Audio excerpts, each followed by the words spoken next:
Hey, what's going on, guys? Welcome back to another Dragon Age video, and today I'm going to show you how you can get almost a full set of uniques for any class, and not too far off in the game either. Some of these can be acquired pretty much the first town you hit, and all of these in today's video can be found by the time you hit chapter 6. Now, the thing about uniques is that they come with special abilities, like what the name implies, that oftentimes exceed other items and especially the capabilities of your build. Like, for example, I found this really awesome bleed stack up dagger that lets me apply a lot of bleed stacks on enemies, like pretty much all the way up to 10, way more than what my normal build can do. Getting started with the first couple of items, you can pretty much get them the first time you hit Treviso, so this is around level 10, but you will need to make sure you also have recruited Lucanus. We will use one of his powers to unlock one of these puzzles. So the first item will be northeast of the Antivan hideout in a place called De La Morte Estate. So simply take the zipline across the pond, go over some of these bridges, and then eventually keep it to the left side. This will bring you into this larger courtyard. From here, you will need to activate the statues first, starting with the one at the dock line. So use the reach mechanic if you want to get the hints where you need to make the statues point towards.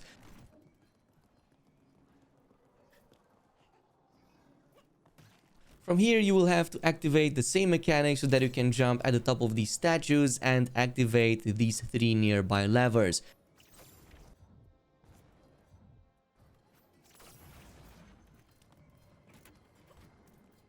This is what's going to eventually open up that large barred door that will reveal the final statue. Once done, head over at the top inside of that newly opened room and make the statue using the hint to point towards that secret room. And from this point on, simply head over there. You're going to notice that the door is now opened and there are a bunch of treasures inside, including the big chest that gives you that unique Jenny's belt. Now, the thing about this is that this applies bees to nearby targets whenever you heal using potions. And the thing is, they are actually much stronger than they sound. So besides just interrupting enemies, they also deal a ton of damage and they last for a very long time. So you can even use this on a bleed build and have kind of like a 3rd or even 4th stack of damage over time. It's like super OP and very useful even on some of the higher difficulties. Now, for the second item, you're going to find it in the financial district of the city at the top of a cathedral. In this case, you will need to head over southeast. So simply follow the same route as I am, and once you go past these bridges, eventually you're going to reach this area where you turn by the corner, and here you're going to notice that there's a way at the top of this building. So go at the top and then you're going to find a second ladder, take that one up as well at the top of the building. From this point on, you're going to notice that there's a way to jump across this gap to the nearby cathedral. From here, go on the rooftop to the right side and then left again. You're going to notice that one of these windows is broken, so you can enter inside. And from this point on, going to the back, you will notice that you can actually open and reach the upper area balcony. Once here, go ahead and grab it. This is going to now give you a weapon that will be different depending on your class. So for example, mages will get the point, which is going to let your charge attacks to consume bleeding and necrosis stacks on the targets so that you can heal from them. In this case, you will need to use a build that actually applies necrosis or bleed on the target. In the case of the rogue, it uses one of my favorite weapons right now in the game, which is Cordova's toothpick. This is going to instead increase the maximum number of bleed stacks and will also pretty much let you apply bleed on almost every hit. So this is what lets me apply almost like 9-10 bleed stacks, on top of the fact that I also have passives in my build that lets me apply a couple more. So in total, this is one of the best builds I played around with, especially if enemies are not immune to it. In this case, you can really stack up a ton of damage way higher than you normally can, which in turn is going to carry you way later into the game.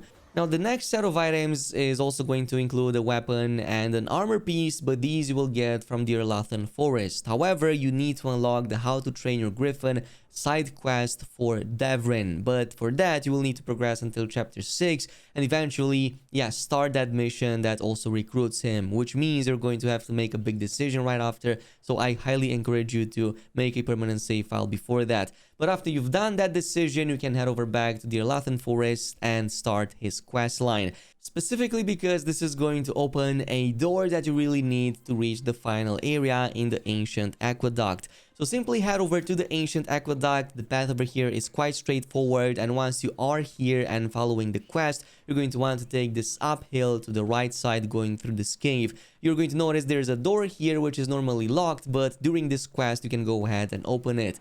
From here, keep it to the left, going into the next section, and just follow my steps. Now, the first time you reach here, you're going to notice that this bridge is not currently opened. This is going to be one of the first unique treasure chests that you can open here, but in the meantime, just progress and finish that quest.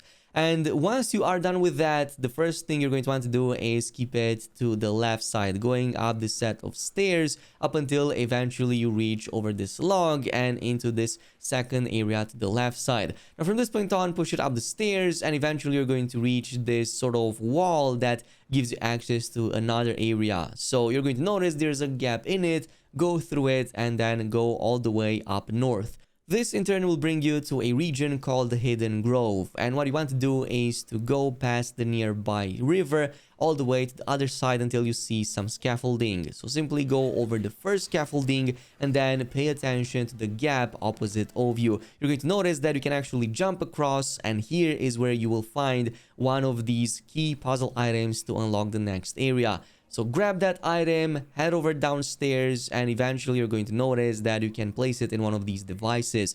This opens up a new bridge which lets you pass into the Tainted Forest, and there's going to be some blighted area that you need to now uncover so that you can reach the final location with the first treasure chest. So go ahead, you can totally take on the encounter, but the important part over here is to destroy the blight. So simply follow the steps that I do so that at the top of it, you can go ahead and clear the final path on the upper balcony.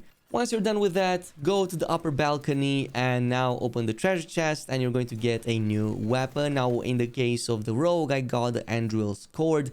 But you can also get others, like for example, I know that the warrior has one that pretty much lets you pull in a lot of targets when you do perfect parries. So yeah, this is going to be different again for each class, but specifically the one for the rogue, the longbow, this is going to increase your arrow damage significantly. It's going to give you a huge amount of weak point damage at the cost of reducing your arrow count to only 1. However, the damage is going to be just absurd with it. You can easily pull off 5-6k damage at level 20. And even if you have a proper build, you can regenerate arrows on headshots. So you can pretty much pull this off continuously, at least against most enemies. And there are other buffs you can take advantage of to also use it on bigger targets.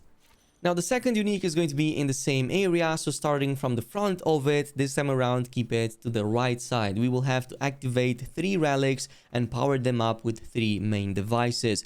So the first one is going to be right across this flowing river. You're going to go past it, and the first time you're going to notice it, it's unactivated.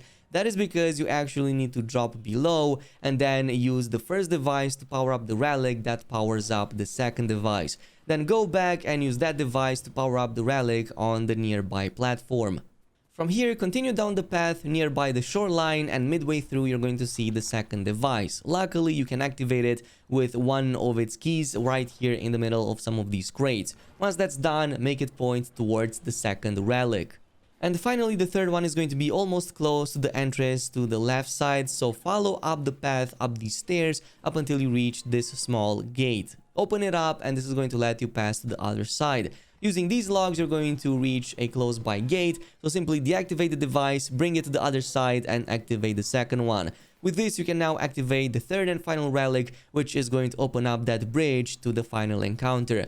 Once you're done with this, you're going to get access to the chest, which now gives you the Iron Veil. This is going to be a unique light helmet that works on all classes. And the thing about this is that it works really great for necrotic damage users, because every time you take down an enemy, they will spawn one of these apparitions that will automatically track to the next target, dealing some extra necrotic damage. Plus, it comes with some pretty decent defenses and ability damage at that stage if you don't have anything better. Now, we had a bunch of weapons, also an armor piece. Let's also get some unique jewelry. And the next one is going to be the Serpent's Kiss, or equivalent for your class, but I'm pretty sure this is going to be for all classes. And you actually get this from Ravane. This is going to be pretty much after you have unlocked Tash as a companion. So head over back at that abandoned Grey Warden castle, and now we're going to unlock the areas that were previously locked. So instead, now we're going to keep it to the right side and going into the second courtyard. First thing you're going to want to do is just activate this explosive to reveal the entrance. From here, go straight to the left inside of the first room and activate all of these 3 torches so that this lets you open up another door up ahead. And once you're done, head over upstairs all the way to the back, and now you can enter the upper balcony of the previous castle. Because you just powered up the torches, now you can open up the gate, and inside you're going to find the first lever that you need to unlock the secret stash in the castle. Also, go ahead and unlock the main gate so that you can access it from the waypoint below.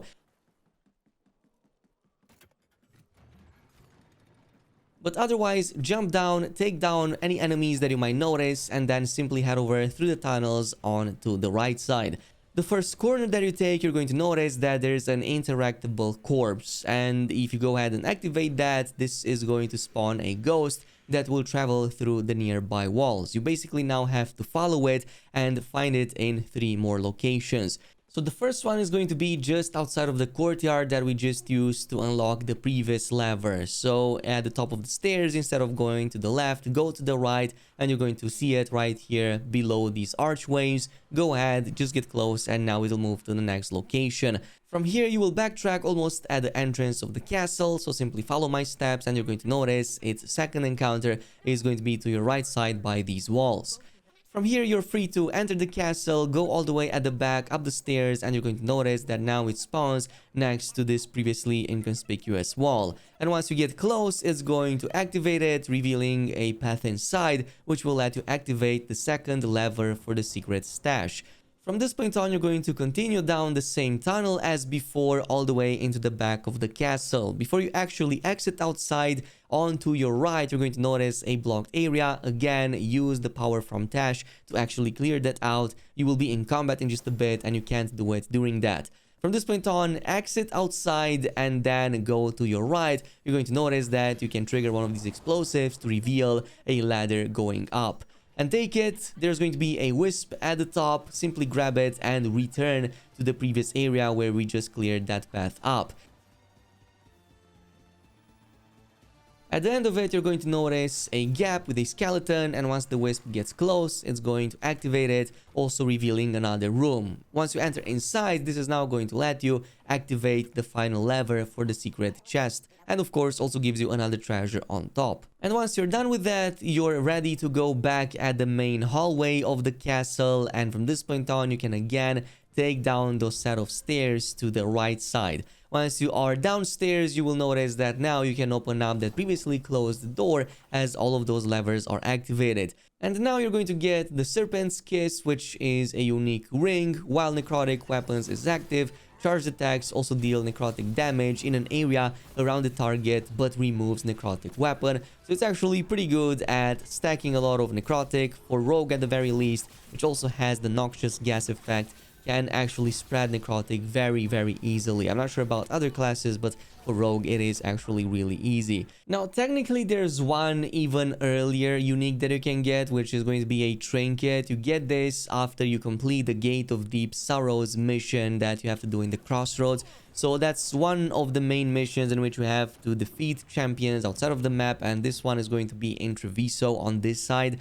So you have to go ahead, defeat it, and retrieve that orb from it. From this point on, you can return to the crossroad right here at the Gate of Sorrows, which was previously locked. If you open that up, this is going to give you access to a completely new area and eventually even a boss fight. This is going to be a lot more difficult than anything, but it may be worth it because it's a champion that you really need for another big and like super strong boss fight in the crossroads. However, it also gives you the Burden, which is a unique amulet. This gives you 20% more damage while at low health. Low health also triggers 10% earlier, and your health cannot go above 70%. So you can still use this. You cannot exceed 70% HP, but you also get to trigger low health at about 30% HP, which is actually pretty decent. It just means that you're going to deal quite a lot of damage, but I think that this is much better suited for somebody that can survive for longer. So rogues can still work, but maybe a warrior would be better for it.